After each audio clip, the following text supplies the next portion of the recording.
Há, em cada criatura, um recanto seguro para falar ou escutar Deus. Uma paisagem desértica, um jardim florido, um córrego em festa.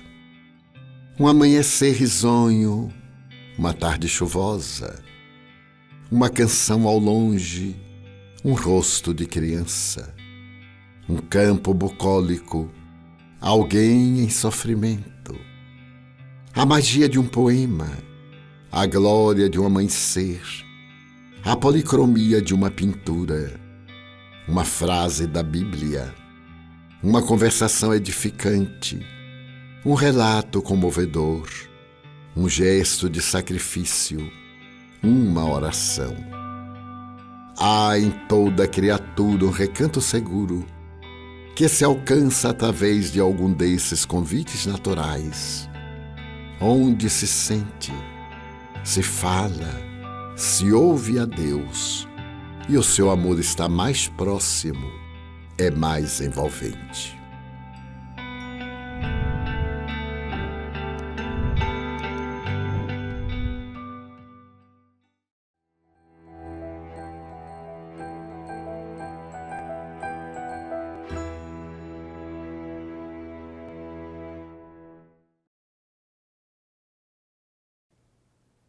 Muito boa noite a todos. Estamos dando início nesse instante ao nosso Conversando sobre Espiritismo.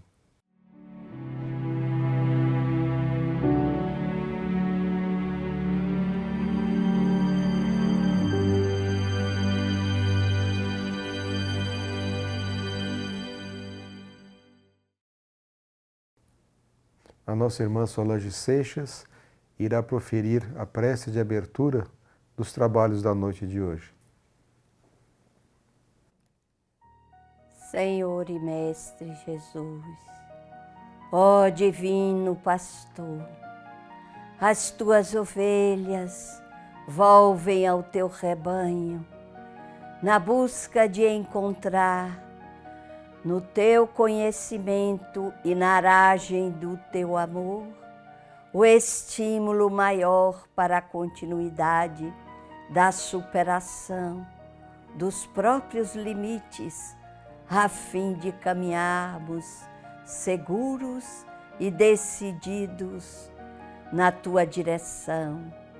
Assim, Senhor, contando com as tuas mãos generosas que nos erguem, com o teu olhar complacente que nos estimula e com o teu amor incondicional que nos eleva, suplicamos-te, Senhor, abençoa-nos, principalmente nestes dias, aonde parece que a pandemia faz morada em todos os lares e assim, reconhecendo as nossas necessidades de crescimento e de superação, te ofertamos a nossa migalha, que contigo será multiplicada a mãos cheias.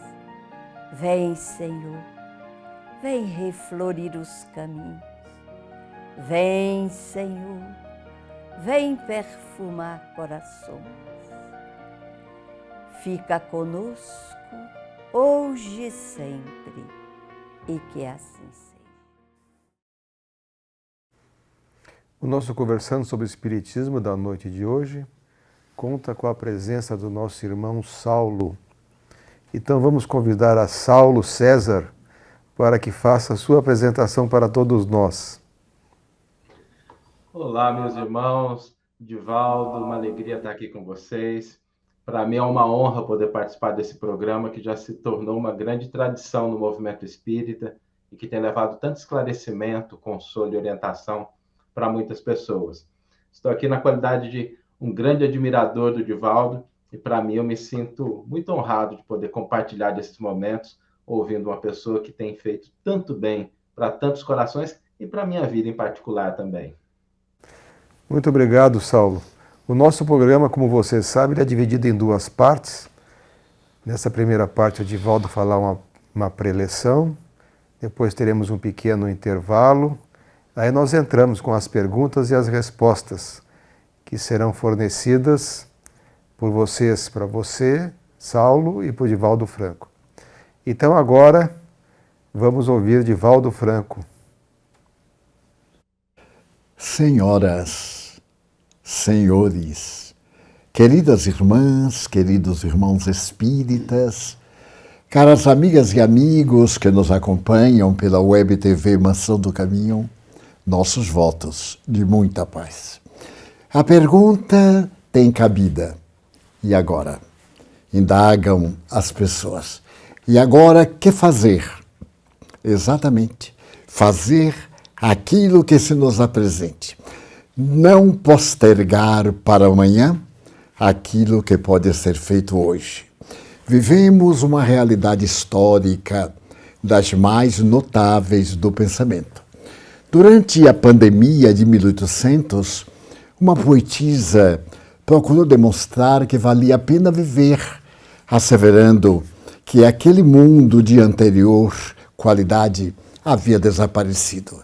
Mas havia uma razão substancial para que a pessoa pudesse lutar. Primeiro, estava em vida, encontrava-se sobrevivente.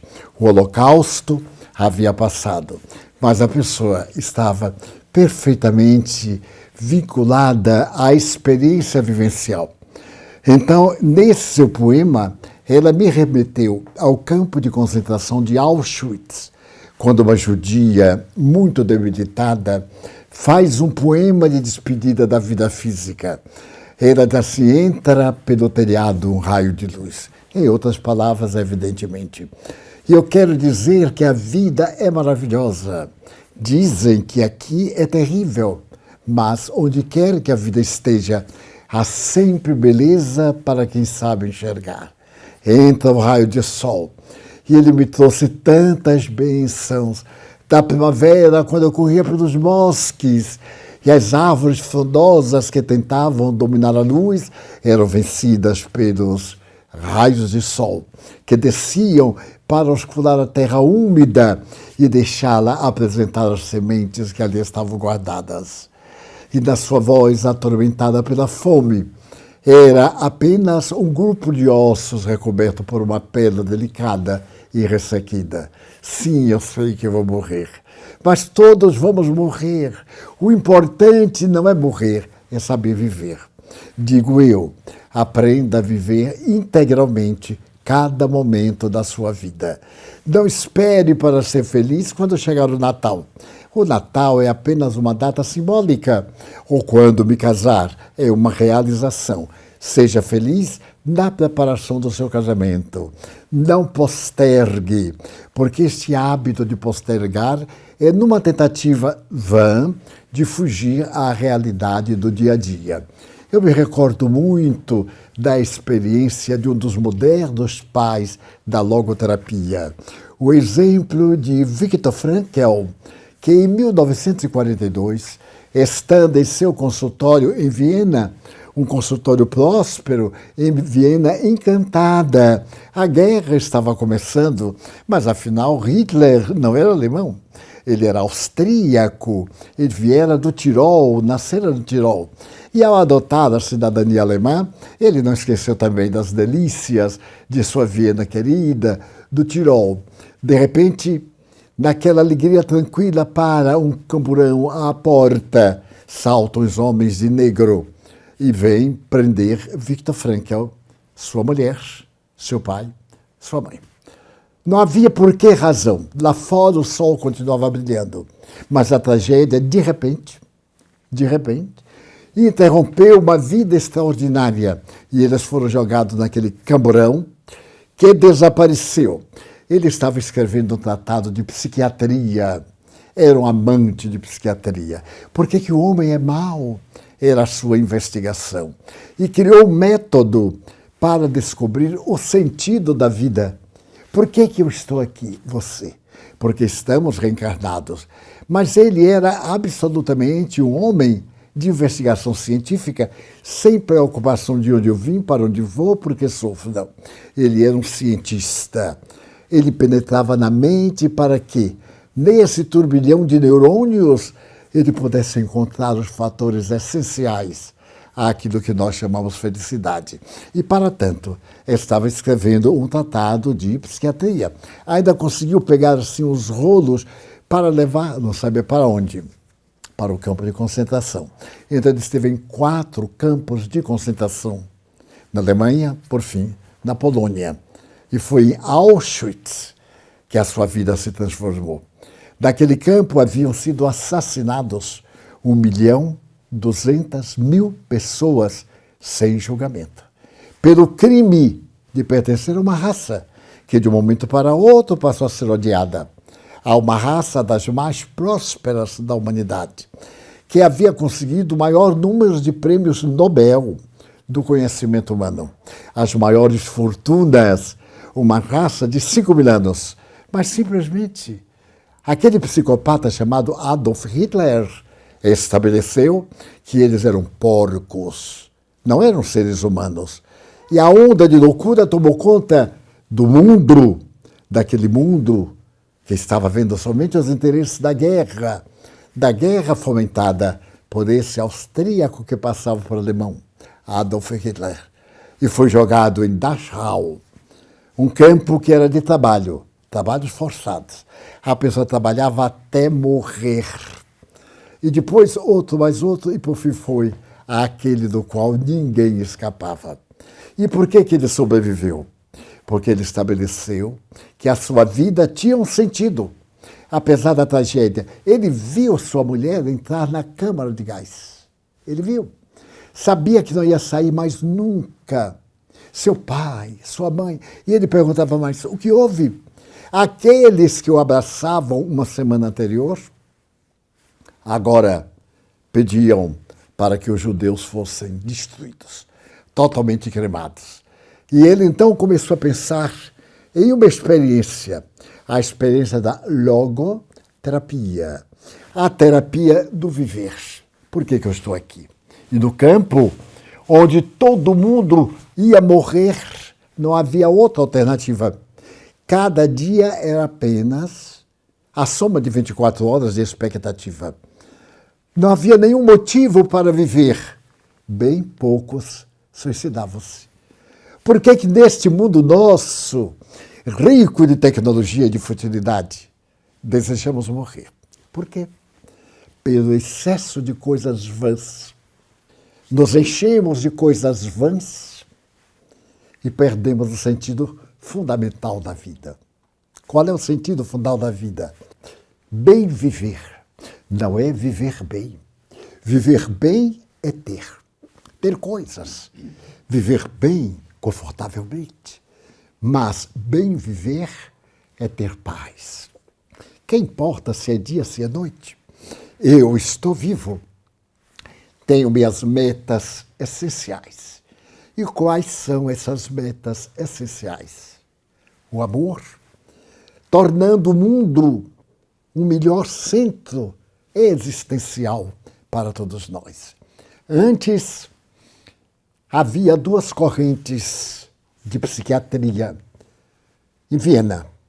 A de Freud, a psicanálise, e as experiências da vivência de Adler, que mais tarde se transfere para os Estados Unidos e preconiza essa psiquiatria individual. E estabelece, discordando de Jung, aquela doutrina de que o indivíduo se deixa sofrer porque é fraco. Ele deve sobrepor-se e realiza suas técnicas a favor da sobrevivência no suicídio por essa revisão das experiências existenciais. Vem então Viktor Frankl e propõe esse labor terapêutico de minha vida ser útil. Eu posso ser um desventurado na aparência, mas eu sou profundamente útil. Eu me recordo que certa feita eu estava no aeroporto de Miami e não estava bem disposto. Estava vomitando sucessivamente. E em determinado momento antes de embarcar, eu tive aquele mal-estar no estômago e fui ao toalete. As pessoas entravam e saíam. E eu me detive, tentando harmonizar-me, lavando o rosto com água fria. E ao meu lado estava uma servidora, uma funcionária, limpando o chão, cuidando, colocando bom ar e etc. No momento em que todo o toalete ficou a sós, éramos somente ela e eu lhe perguntei se ela falava espanhol. Ela disse sim, que era colombiana. Eu digo, mas é um grande prazer. Eu conheço o seu país e tenho amigos muito queridos em Bogotá, Cartagena, Pereira e etc. E declinei umas 10 cidades que eu conheço, onde eu estive pregando. Ela parou sobre o objeto de limpeza, me olhou e eu vi que estava muito emocionada. Eu digo, eu quero agradecer a senhora pelo bem que faz à humanidade. Ela disse, mas eu faço algum bem à humanidade? Eu sou uma servente do mais baixo nível. A limpeza dos sanitários. Eu digo, não qualifique, porque é essa limpeza que produz e mantém a saúde de todos nós, que saltamos de um voo atordoados e encontramos um lugar agradável para as nossas necessidades, para lavar o rosto, para encontrar um amigo, etc. A senhora é o anjo da limpeza, sabia? Ela sorriu muito triste e me disse, por que o senhor me diz isto? Eu digo, porque eu também sou um anjo e Deus me trouxe até aqui para dar um abraço na senhora. A senhora deixa? Ela disse, mas ninguém nunca me pediu assim um abraço. Eu disse, mas tudo até a primeira vez. Me aproximei e abracei-a. Ela tremia. E então ela se permitiu chorar. Eu encostei sua cabeça aqui no meu ombro. E quando ela estava chorando, ela disse, moço, o senhor acaba de me salvar do suicídio. Eu disse, mas por quê? É porque a minha vida não tem sentido. Eu digo, como não tem sentido? Uma pessoa que trabalha como a senhora, que na hora que acorda tem o que fazer. Imagine lá no seu bairro quanta gente está na rua porque não tem o que fazer. Então está bebendo, está usando droga, está se pervertendo. E lhe falei da grandeza do servir. Feliz é quem serve para servir. Ditoso é aquele que tem um trabalho e que dá ao seu trabalho a maior beleza. E lhe contei uma pequena história de psicologia. Um homem chegou e viu um número imenso de trabalhadores carregando pedras. Ele estava vendo uma grande construção. E ele viu que o homem estava revoltado, empurrando o carrinho de mão, e ele perguntou assim, operário, o que é que você está fazendo? E o operário parou, com rancor, e disse, você é cego, não vê que eu estou carregando pedras? Ele sorriu, veio outro. E ele percebeu que o outro vinha indiferente. E perguntou, operário, o que é que você está fazendo agora? Ele disse, bom, eu estou carregando pedras. E via um terceiro assoviando. E ele perguntou, homem, o que é que você está fazendo? Ele parou e disse, está vendo aquela catedral? Sou eu que estou construindo. Todos três carregavam pedras. Mas cada um carregava de uma forma, com o ser que ele era dentro de si. E então esse carregar de pedras é o nosso existir. Podem ser diamantes e podem ser pedras brutas. Podem ser as pedras da ingratidão alheia e podem ser também as pérolas da misericórdia de Deus.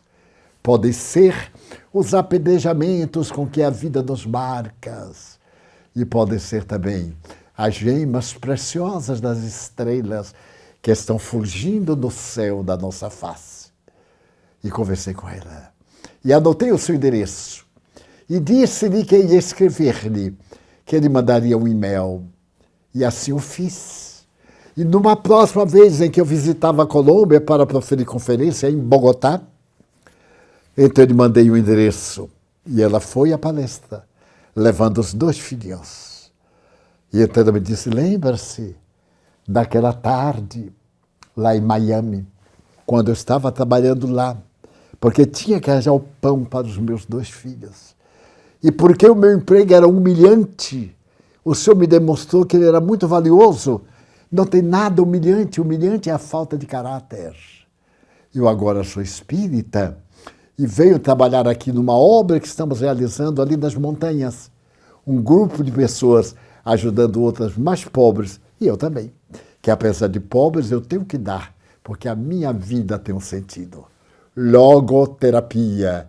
Ela não sabia desta lição maravilhosa da psiquiatria moderna, porque Viktor Frankl sobreviveu e conseguiu ser um dos psiquiatras mais versáteis do século XX.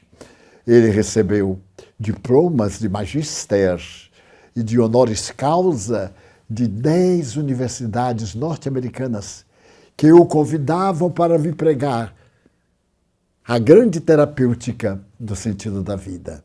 Mas não é somente ele. Havia também um notável psiquiatra norte-americano. E este homem extraordinário, de repente, psiquiatra, começou a ficar triste, melancólico, e ele próprio diagnosticou que era depressão. A depressão começou a vencê-lo.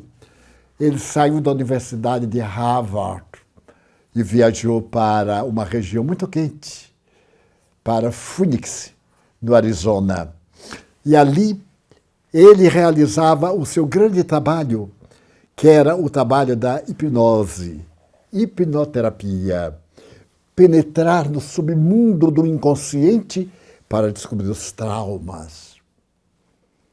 Erickson, que era seu nome, salvou milhares de pessoas, somente pedindo que fizessem o favor de vomitar as coisas ruins que estavam armazenadas no seu inconsciente e amassem a vida, fizessem algo em favor da vida.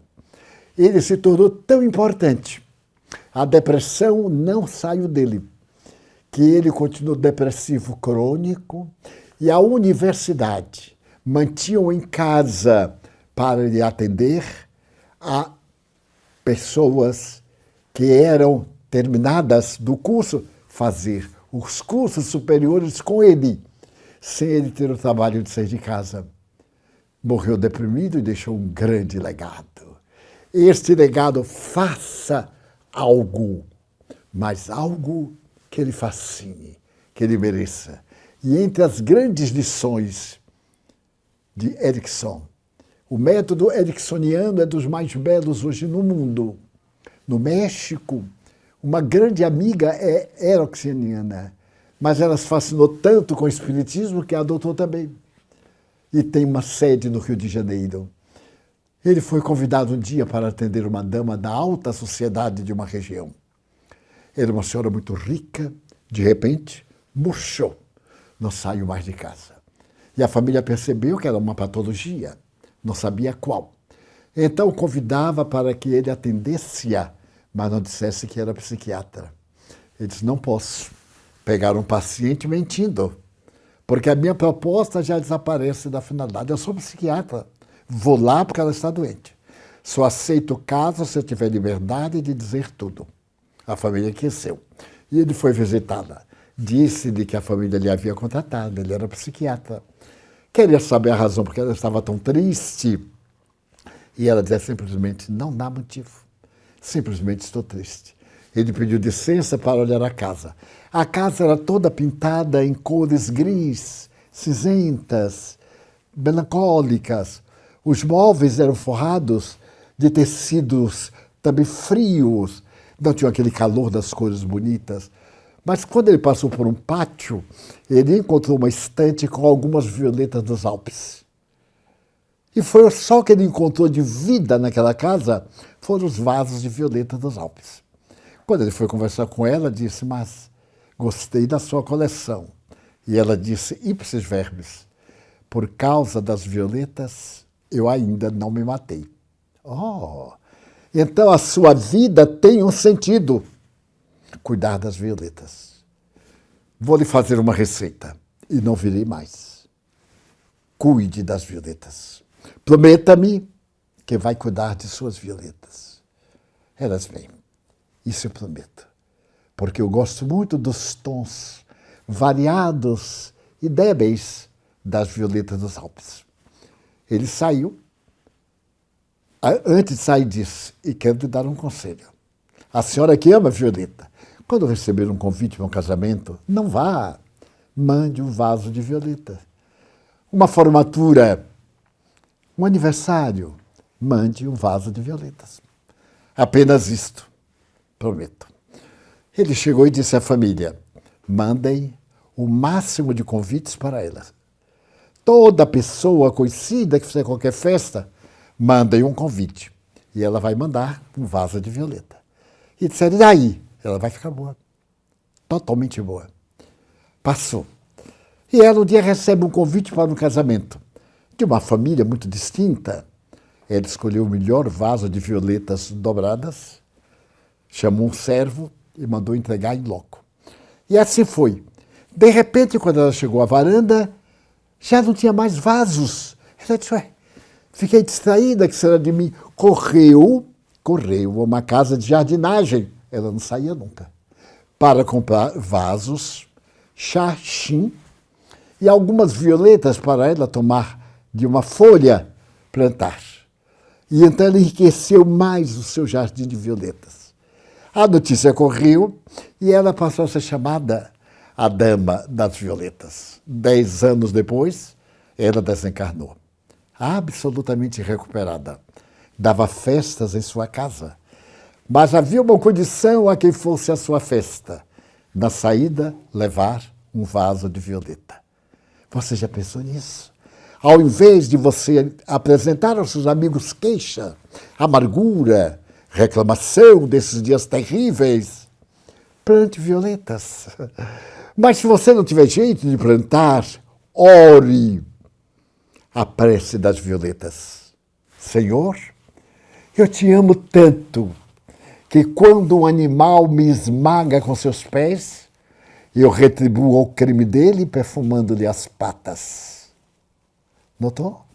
A violeta perfuma a pata que lhe esmaga, o mesmo a pétala de rosa do cravo do jasmim.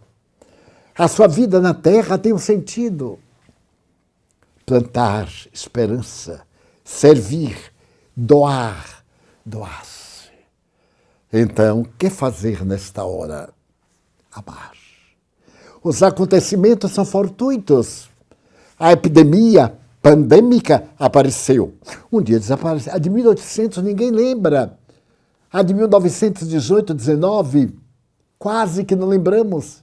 A gripe espanhola, que não era espanhola. Botaram o nome de gripe espanhola por acaso, mas não foi uma gripe espanhola que começou ali. Para ver como as coisas são curiosas. Então, nós que temos vida nesta pandemia, à semelhança da canção O Meu Valor, eu estou vivo. Então, vamos viver com alegria, vamos semear. E hoje, após ouvir-me no lar, no carinho, plante uma violeta no coração da pessoa mais próxima de você, através de um gesto de ternura, de carícia, agradecendo a Deus a oportunidade de estar vivo. Olá, amigos! Eu quero te convidar para que você possa acessar ao Espiritismo numa perspectiva de poder olhar os aspectos históricos e atuais, capitaneado naturalmente por uma figura emblemática, significativa, um ícone do nosso movimento espírita, Divaldo Pereira Franco. Espiritismo Play é essa plataforma através da qual você mergulha em conteúdos inéditos e em conteúdos históricos. E tu tens a possibilidade de poder viver o Espiritismo através das reflexões desse que é o nosso maior divulgador do Espiritismo nos últimos tempos, cuja palavra sempre nos encanta. Eu te convido para que tu possas fazer parte dessa plataforma, fazendo uma assinatura e também contribuindo desse modo com a Mansão do Caminho. Um abraço.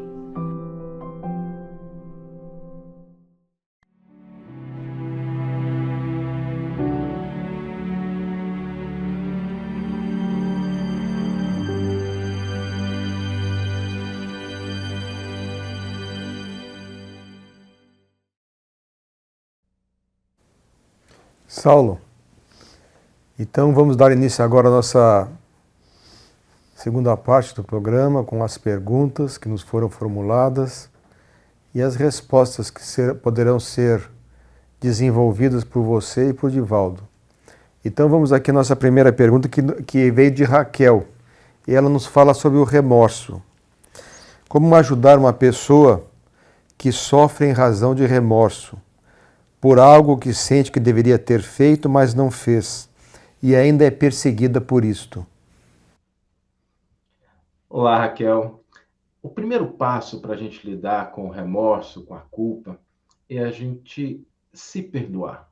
A gente reconhecer que não importa o que nós tenhamos feito no passado, Deus é um Pai de misericórdia, nos ama a todos da mesma forma.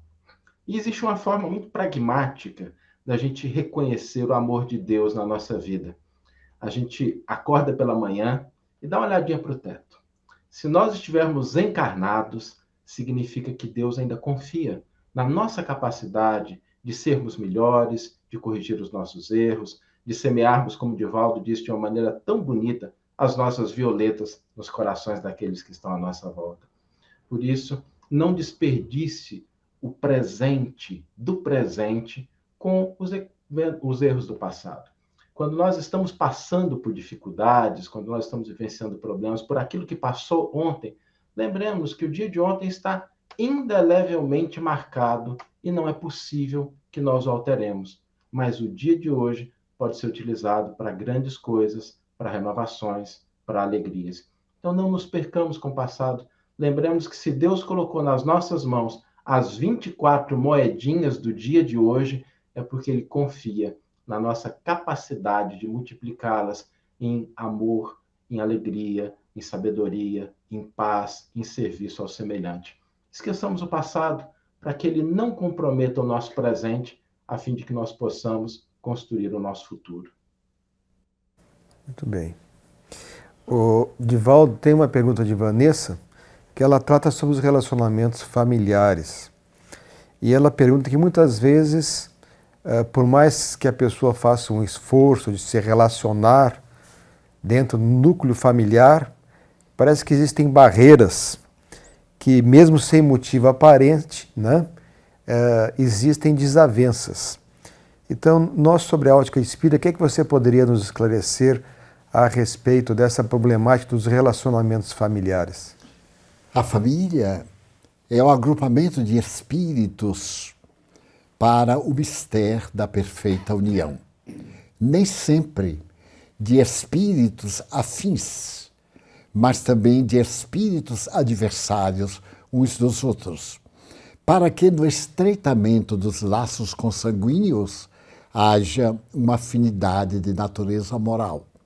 São pessoas a quem magoamos antes e que guardaram esses resquícios da mágoa e, ao estarem conosco, não conseguem omitir a antipatia, aquela desavença do passado, e nos dificulta a tarefa de união. Vale a pena insistir, não a ponto de gerar situações calamitosas, mas quando Deus nos colocou juntos, há uma razão fundamental para que seja preservada a identificação dos nossos propósitos. Então, nós não temos a família que gostaríamos, mas aquela de que necessitamos para evoluir. Eu nasci numa família constituída por 13 irmãos e eu era o número 13. Hoje sou o último de todos reencarnado. E ali entre os meus irmãos havia uma verdadeira oficina de reajustamentos. Irmãos que se detestavam, irmãos que brigavam, irmãos que não gostavam de meu pai. Meu pai, que por sua vez gostavam menos, ou tinha implicância com ele ou aquele. Então isso se trata de um remanescente da família fracassada do passado, de afetos que foram traídos, de amizades que foram destruídas, naturalmente prejudicando o lastro da afetividade. Então o Espiritismo diz que há esta família biológica para os ajustamentos, a fim de haver um grande equilíbrio na família espiritual, que é a humanidade. Saulo, Edinaldo, ela pergunta a respeito de depressão. Ela diz que tem depressão desde os 18 anos, hoje ela tem 71 anos e ainda se questiona a respeito dessa síndrome da depressão que ela possui. E pergunta se, depois de desencarnada, ela continuará também com essa depressão. O que deverá fazer para melhorar a situação que ela vive nos dias de hoje? Edinalda, uma das melhores receitas que nós podemos buscar no tratamento da depressão, eu conheço pessoas que vivem esse dilema também há vários anos, é a gente seguir esse conselho que o Divaldo nos deu de procurar servir ao próximo. Obviamente que nós não podemos desprezar a contribuição preciosa da psicologia, da psicoterapia, às vezes até dos medicamentos. A gente pode também recorrer à terapia espírita, dos passes, da fluidoterapia, o culto no evangelho no lar, buscar servir ao próximo. Todos nós temos, vez ou outra, alguns problemas com relação ao sentido da vida, à busca de significado. Você nos diz que convive com isso há vários anos. Então, significa que é preciso reunir todos esses elementos que possam te auxiliar a ter uma vida plena. Às vezes, como o Divaldo comentou, a gente não consegue se livrar totalmente do problema, porque existem questões orgânicas, existem questões biológicas, existem questões cerebrais, que não vão nos permitir nos livrar totalmente, porque aquilo está impregnado no corpo físico. Mas a alma, uma vez tendo vivido uma experiência de plenitude, vai ressurgir no plano espiritual, livre, liberto de todos esses problemas, se a gente souber bem viver. Por isso, é uma característica, você vai ter que lidar com ela durante muito tempo. Busque esses elementos que podem amenizar, que podem auxiliar, mas com a confiança de que você está tratando mais do que o corpo físico, que nem sempre se recupera, mas nós vamos tratar o nosso corpo espiritual para que ao chegarmos na nossa pátria real, na nossa pátria verdadeira, lá cheguemos com todo o esplendor, com toda a luz, com toda a alegria que nós podemos ter, desde que tenhamos cumprido aquilo que a vida nos propõe. Então não se preocupe com o seu corpo físico, porque ele é um veículo. O que importa é o que vai dentro do seu coração e da sua mente. Divaldo, Tatiana, dentro do núcleo familiar dela, ela nos narra que no momento de fazer o evangelho no lar, essa criança de 6 anos demonstra assim, um conhecimento extraordinário, dando conselhos especiais, e ela fica fascinada com o sobrinho. Nós podemos falar alguma coisa dessas crianças especiais, Divaldo, que estão ressurgindo na face da Terra? Sem dúvida. Nós que temos conhecimento da reencarnação, a nós nos cabe o dever de fazer que se precipitem as manifestações do inconsciente, onde estão registradas a tarefa, a ação de beneficência, onde está marcado o desenvolvimento intelecto-moral. Então nós ouçamos com respeito, motivemos, mantenhamos diálogos em que a criança se sinta motivada a continuar cultivando essas ideias saudáveis. E conversemos sobre o espiritismo, porque temos o hábito de não, criança não entende. Como não? Uma criança de 2 anos consegue ligar a televisão, consegue identificar o canal. Através de todos esses jogos da internet, que são muito complexos para mim, crianças de 5 anos de idade jogam maravilhosamente, porque vieram do mundo espiritual, onde já havia esse trabalho da cibernética. Eu vim quando lá havia máquina datilográfica, então eu fui um bom datilógrafo. Mas como ainda não estava na época da computação, eu tenho muita dificuldade, mas insisto para aprender sempre. Então é uma bênção ver que uma criança, numa fase intelectual ainda primária, é capaz de raciocinar em profundidade. Então, zelar com ternura, sem excessos, sem a criança dar-se conta que é privilegiada, sem despertar nela sentimentos de superioridade em relação aos outros, mas de estimular a leitura, os bons hábitos. É um dever nosso de adultos cristãos com essas crianças que renascem, com tarefas definidas para o futuro. Ô Saulo, você poderia falar um pouco sobre o narcisismo em crianças e adultos na ótica da doutrina espírita? A doutrina espírita, com muita propriedade, reconhece uma dimensão do ser humano que ela tem séculos, milênios, e através de diversas experiências, determinados aspectos da nossa psique vêm sendo trabalhados e às vezes a gente vai acumulando alguns aspectos negativos, e o narcisismo é uma dessas preocupações que se revela numa determinada encarnação como uma patologia. A pessoa que pensa mais em si, ela não consegue enxergar o outro nas suas características, quer tudo para si, acha-se alguém mais especial do que todas as outras pessoas. O que nós devemos ver quando nós estamos diante de uma pessoa que apresenta esse tipo de característica? Lembremos-nos que a doutrina espírita vê o mal como uma doença, e um doente precisa ser tratado com o medicamento adequado, com a postura correta.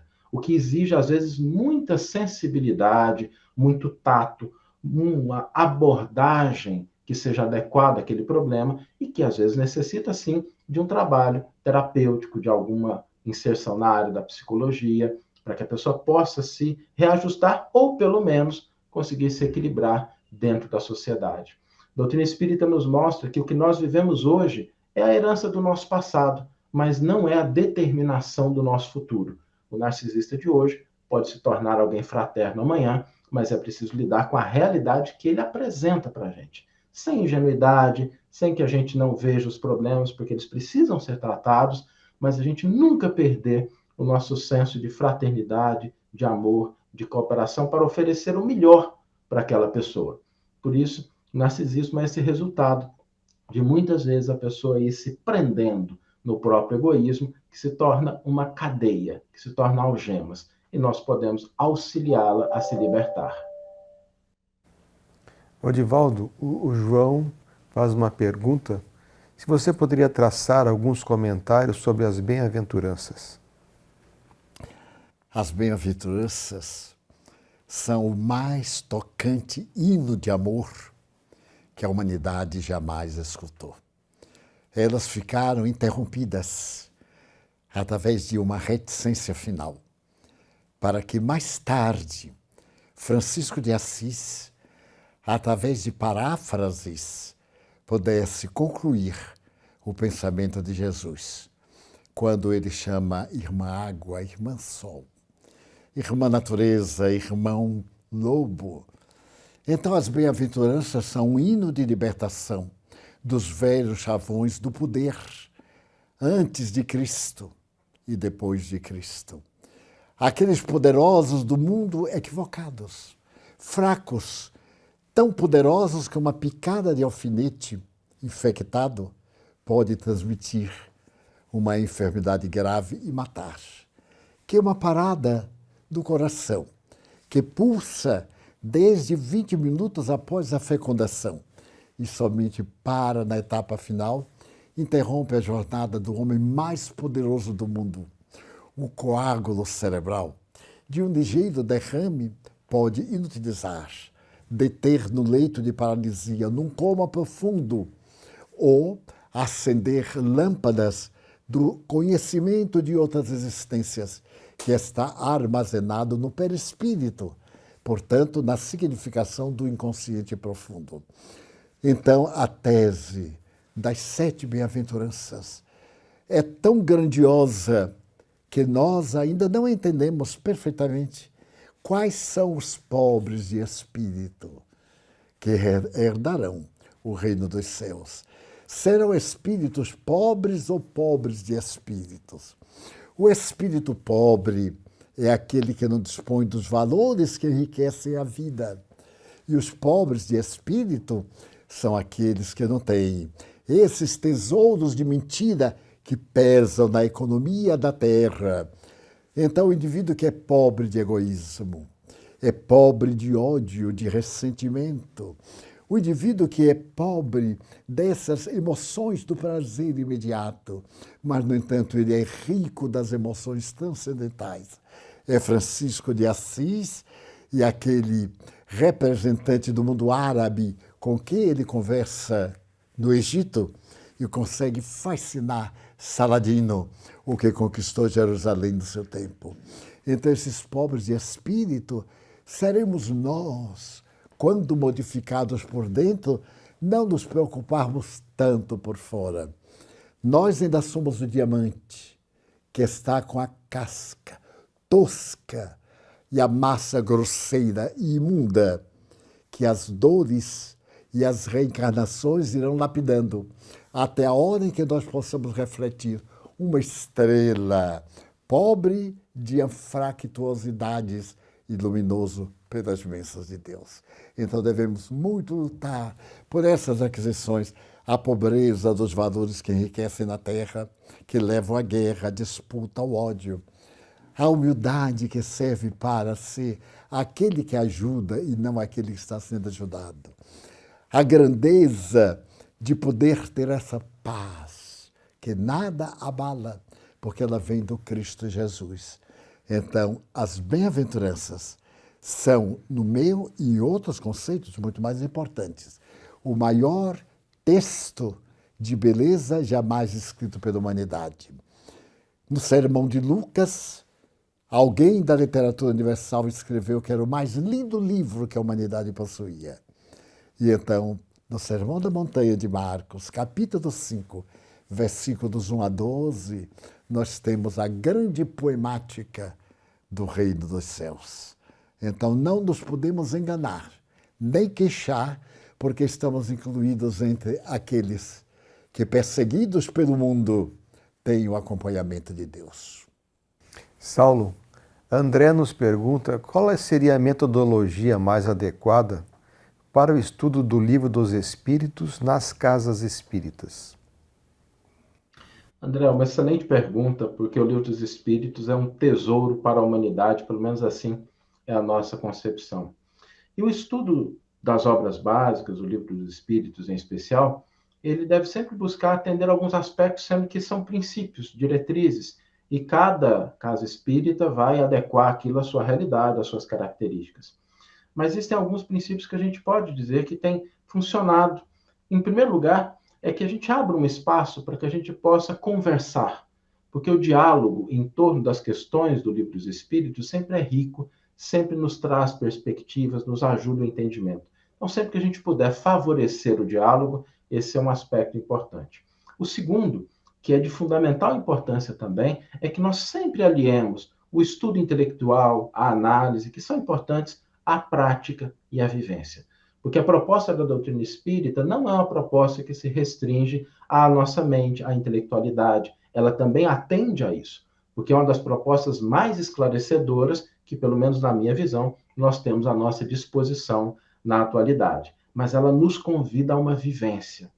E quando a gente lê o Livro dos Espíritos, qual é o ponto fundamental que nós devemos ter em mente?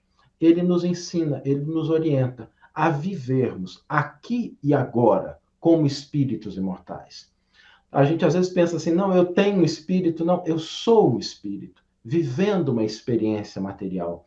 Então essa obra, ela desperta em nós a consciência da imortalidade, para que a gente possa estar no ambiente familiar, no ambiente de trabalho, de convívio social, vivendo como espíritos imortais, sem nos afastarmos do mundo, que Jesus não nos propôs o afastamento do mundo, ele viveu no mundo, mas viver com uma perspectiva diferente, entendendo pessoas, circunstâncias, com essa visão mais ampla do ser que está no mundo, que interage com o mundo, mas que se sabe um filho de Deus com destino à imortalidade. Então, se a gente puder sempre aliar esse diálogo, essa contribuição das outras pessoas à vivência, nós estamos no caminho correto.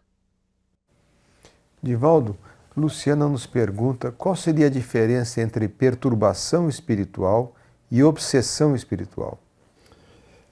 São a mesma coisa, em um sentido de desenvolvimento.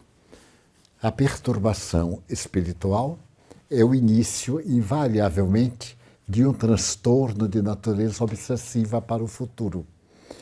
A entidade perseguidora cria embaraços, perturba, mas perturba de contínuo, com tanta frequência, que aquilo se torna um poder do desencarnado sobre o encarnado. começando a dependência simples, é a primeira fase da obsessão. Logo depois, a fascinação, o transtorno, a falta de discernimento, para chegar na etapa final da possessão. Allan Kardec evitou muito a palavra possessão e mesmo falou no começo que era muito difícil o espírito desencarnado possuir o corpo. Então ele falava em subjugação. Mas é um derivativo muito sutil do vernáculo. A perturbação espiritual é sempre de natureza obsessiva, porque é uma vontade alienígena de fora sobre o nosso discernimento e o interesse de dominar a nossa razão e sobrepor os seus interesses viciosos. Seja, portanto, a simples perturbação ou a longa perturbação que se transforma num distúrbio de natureza obsessiva, deveremos estar vigilantes aos primeiros sinais, ideias fixas, rancores, pequenas manias, hábitos que são cacuetes, que são perturbações de natureza orgânica, física, e mais tarde se transformam em perfeitos desequilíbrios hormonais, levando a pessoa a estados patológicos muito profundos. Então, seja qual for uma ligeira perturbação, uma perturbação demorada, obsessiva, orar, praticar o bem, ter paciência e, naturalmente, procurar iluminar o adversário pelo bem que podemos fazer. Saulo, a pergunta que nos chega aqui de Carlos: o que de melhor nós podemos fazer para corrigir as nossas imperfeições? Olha, Carlos, essa é uma pergunta de suma importância e ela foi endereçada, inclusive, por Allan Kardec. Como é que a gente pode melhorar, como é que a gente pode aproveitar a vida para que a gente consiga ir progredindo, se aperfeiçoando?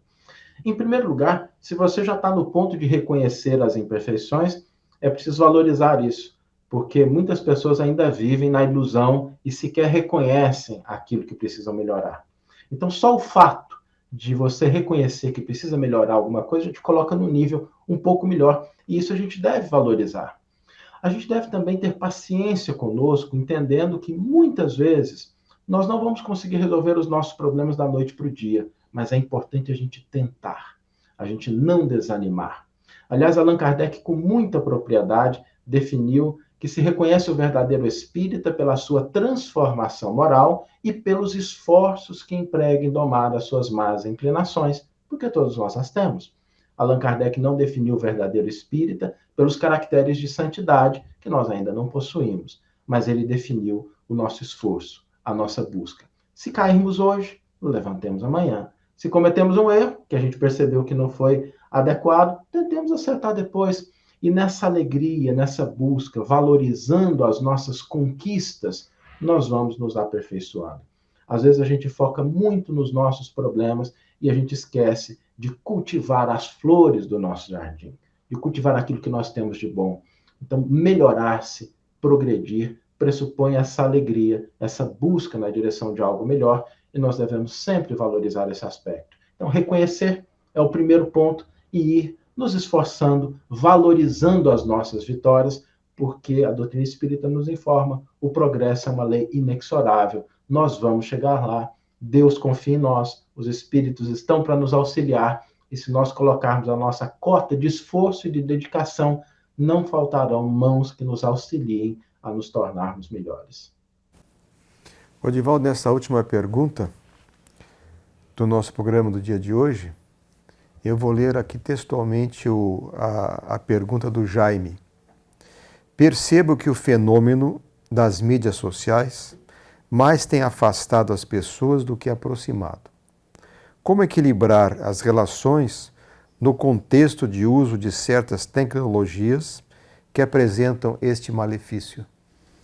Ocorre que há uma predominância do egoísmo em detrimento do altruísmo, que, logicamente, Kardec acentuou, é o lado oposto dessa loucura ególatra da criatura humana.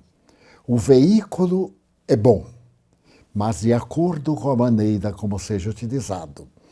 As pessoas preocupamos-nos muito com a autoexibição de valores que em verdade não possuem e passam a ter uma vida falsa para poder ganhar admiradores, em detrimento dos seus valores que são muito bons e podem ser aproveitados a benefício da vida, no sentido universal. Então, essas redes sociais que tanto nos ajudam, também nos perturbam muito, porque apelam para os nossos sentimentos primários, a disputa, o poder, a novidade, o coroamento social, mesmo sob ações terríveis de inquietações íntimas, o conducer, aquele que está à frente, apresenta uma vida de ilusões, de mentiras, de fogos de artifício, para poder conquistar outros iludidos e tombarem todos no pulso da aflição. O Evangelho é a diretriz, é a medida exata para nós avaliarmos qualquer circunstância. Diante de qualquer proposta, analisemos o que faria Jesus neste lugar, o que faria Kardec, que conselho me dariam os bons espíritos. A disputa de ter tantos curtidores da minha palavra. Então, noto mesmo no trabalho de divulgação espírita, pessoas não credenciadas, isto é, porque não conhecem a doutrina, no entanto, falam bem. Mas falar bem é uma questão que se adquire da escola. Também ela é inata. É necessário, além de falar bem, conhecer bem o Espiritismo. E para conhecer bem o Espiritismo é necessário vivê-lo, frequentar o centro espírita. É o Espiritismo prático. Nós temos o teórico e temos um terceiro, o Espiritismo praticado. Qual é o Espiritismo prático? As sessões mediúnicas. E o Espiritismo praticado, a nossa conduta diante da vida. Então, essas perturbações sempre vêm douradas. Joana chama as distrações. E elas nos desviam pelo seu brilho do caminho principal para um caminho mais curto, um desvio. Mas chega no desvio, não tem para onde seguir. É o abismo ou a parede. Assim, nós deveremos usar todos os recursos passando pelo filtro do bom senso. Expressão que foi dada por Camille Flammarion a Allan Kardec. Messier Kardec foi o bom senso encarnado. Ele disse isso no discurso do sepultamento de Kardec. Adotemos o bom senso em nossas atividades e, digamos, o bom espírita não se pode permitir esse luxo.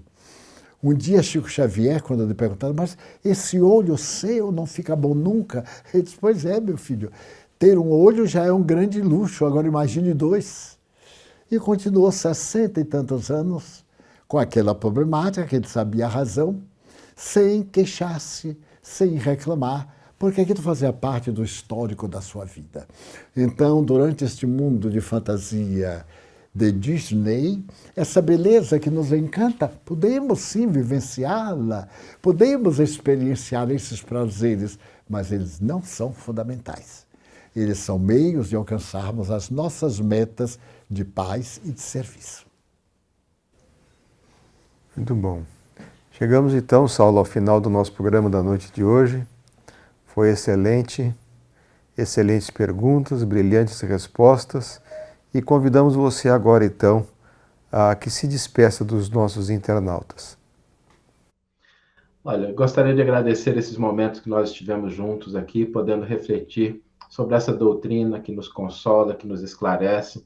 Agradecer a oportunidade de estar junto com o Divaldo, que tem feito um bem tão grande através das mídias sociais, levando na vanguarda a divulgação da doutrina espírita para esse campo que é tão necessitado, como a resposta foi tão lúcida, desse esclarecimento, desse conforto, e esperamos que as pessoas que estejam aí possam compartilhar essa mensagem, porque compartilhar, divulgar a doutrina espírita faz parte da caridade também. Muito obrigado pelas suas palavras, pelas respostas que foram dadas. Terminamos a nossa programação do dia de hoje.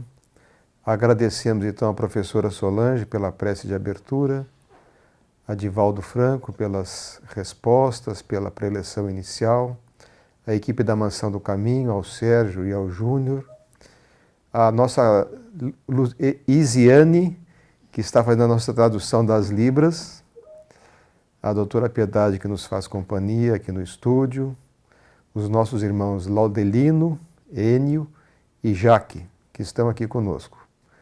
Muito boa noite a todos, muito obrigado e que Jesus permaneça conosco.